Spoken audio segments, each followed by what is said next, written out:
Hi friends, ఎలా ఉన్నారు? Welcome to LSWR learn spoken English with Ravi. Learn spoken English with Ravi. Right, మనం నేర్చుకుంటున్నాము RCC, right concept challenge. Right concept ఛాలెంజ్లో భాగంగా right day 20 class 20. Right, మన topic ఏంటంటే so each other one another. So another అనకూడదు, another. Stress falls on N, stress falls on N. Right, so ముందు కొనసాగుదాం. Right, ఇది కొంచెం ఈజీ టాపికే, ఎందుకంటే కొంచెం ఇంటర్చేంజబుల్. అంటే నెంబర్ 1ని నెంబర్ 2కి వాడచ్చు, నెంబర్ 2ని నెంబర్ 1కి వాడచ్చు. కానీ కాంపిటేటివ్ ఎగ్జామ్స్లో మాత్రం ఖచ్చితత్వం కావాలి కదా. Accuracy is needed, perfection is needed in the case of competitive exams, in the view of competitive exams. So అందుకోసమని మరి స్పోకెన్ ఇంగ్లీష్లో కూడా కొంచెం కాన్ఫిడెంట్గా మాట్లాడేది నేర్చుకుంటూ మంచిది అనమాట. ముందుకు కొనసాగుదాం. సో ఈచ్ అదర్ ఉందనుకోండి, ఈ యొక్క each other, each other it is used with 2 persons or things.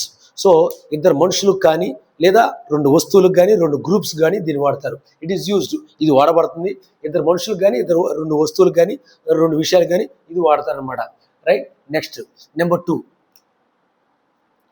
One another. So one another అంటే సో దాన్ని దేనికి వాడతారు?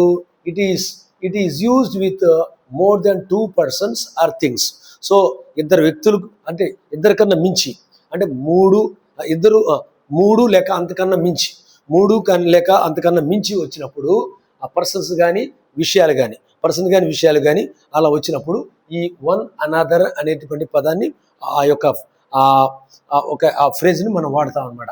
రైట్, సో నోట్, గమనిక. Right, in modern times both are interchangeable. అంటే ఇప్పుడు లేటెస్ట్గా ఇప్పుడు నవీనతలో అంటే నవీన కాలంలో ఓకే ఎలా వాడతారంటే ఫస్ట్ దాన్ని సెకండ్కి, సెకండ్ దాన్ని ఫస్ట్ దానికి కూడా వాడుకోవచ్చని ఇక్కడ అర్థం అనమాట. రైట్, ఎగ్జాంపుల్స్ చూద్దాం. Let us see the examples. Okay, examples. Number 1, the two brothers help each other. ఆ ఇద్దరు ఒకే సహోదరులు, వారు ఒకరికి ఒకరు సహాయం చేసుకుంటూ ఉంటారు. ఈచ్ అదర్, ఒకరికొకరు సహాయం చేసుకుంటూ ఉంటారు. Next, the 2 sisters love each other. ఆ యొక్క ఇద్దరు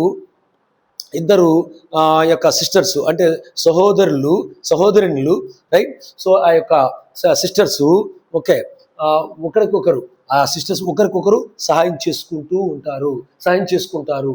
నెక్స్ట్ ఓకే, నెంబర్ 1 అయిపోయింది, నెంబర్ 2 అయిపోయింది, నెంబర్ 3కి వెళ్దాం. 2 friends look at each other. So 2 friends they look at each other. ఒకళ్ళు చూసుకుంటున్నారు వాళ్ళు.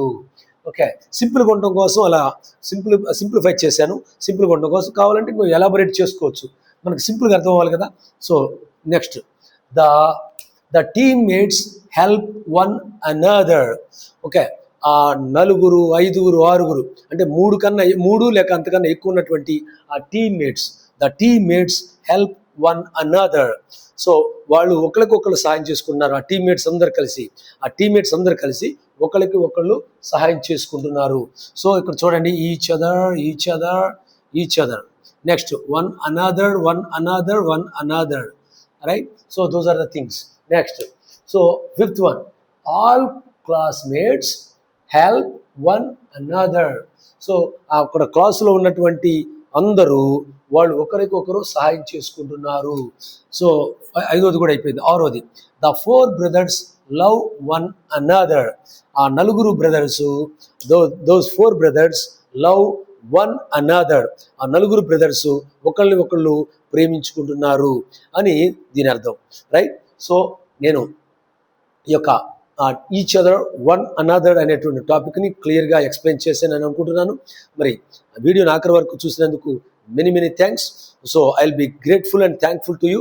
మన వీడియోని ఆదరిస్తున్నారు, మరి మెనీ థ్యాంక్స్.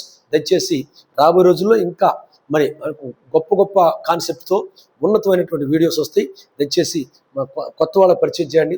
పెద్దలు ఈజీగా అర్థం చేసుకోగలిగిన వాళ్ళు explain to your children and grand children. Right, so తెలివితేటలు కలిగిన పిల్లలు మరి మీ యొక్క explain to your brothers and sisters and siblings, okay, to your cousins as well. Right, so తప్పనిసరిగా ఈ యొక్క బిట్స్ని కామెంట్ సెక్షన్లో మీరు ప్రాక్టీస్ చేసుకోవచ్చు. లేదంటే మీ యొక్క డౌట్స్ని కామెంట్ సెక్షన్లో అడగొచ్చు. సరే, let's meet again in the next video with some other topic, right? Until then, thank you very much. So wish you all the best, wish you happy learning. Thank you.